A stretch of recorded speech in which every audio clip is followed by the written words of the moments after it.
Colour பாருங்கள் என்ன அழகாக இருக்குது இல்லை. அதனால தாங்க இந்த கலரை வந்து உங்கள்கிட்ட இந்த ரியல் கலரை காமிக்கணும் அப்படின்றது தான். கேமராவில் வருதா என்னன்னு தெரில, அதுக்காக தான் வந்து இவ்வளோ பக்கத்தில் எடுக்கிறேன். சூப்பராக இருக்குல்லங்க.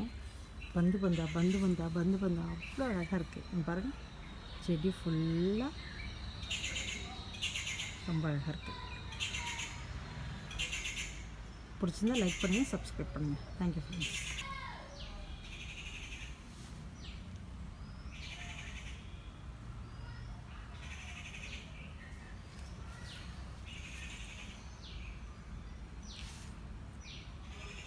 கலர் பாருங்கள் என்ன அழகாக இருக்குது இல்லை. அதனால தாங்க இந்த கலர்